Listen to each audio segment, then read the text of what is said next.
შენს მარჯვნივ ვინზის? გედენი. ბავშვო, საქართველოს პრეზიდენტი ვიცით ვინ არის?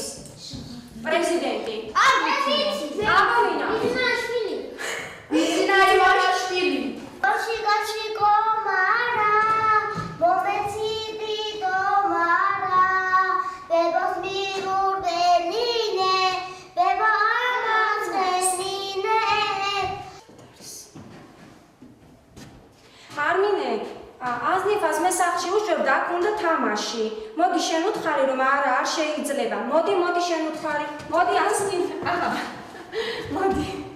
დაელაპარაკე დედას. მოდი უთხარი. წახვალ ხო სახლში? კაი, მოდის Armine, მოდის. მე სკოლაში აღარ ვტოვებ ხო? კარგი. კარგი.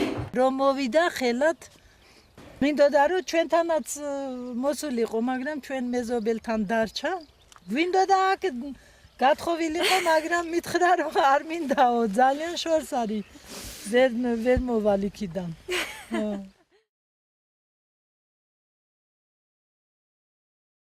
შენს ქვეყანაში ხო ვერ ლაპარაკობენ ბავშვები ქართულად, რომლებსაც ძალიან ბევრის გაკეთება უნდათ და ეხლა უჩნდებათ სურვილი რომ გამოაღწიონ, ექსკურსიაზე წამოვიდნენ, რაღაც ნახვან.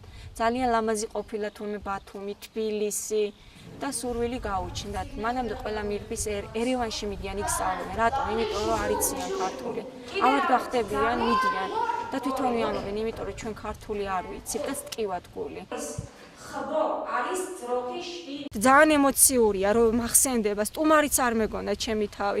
შემოხიზნული მეგონა, ძალით მოყვანილი მეგონა ჩემი თავი. მაგრამ ეხლა აი ხო ხედავთ, უკვე ესი აღარ უგრძნობ.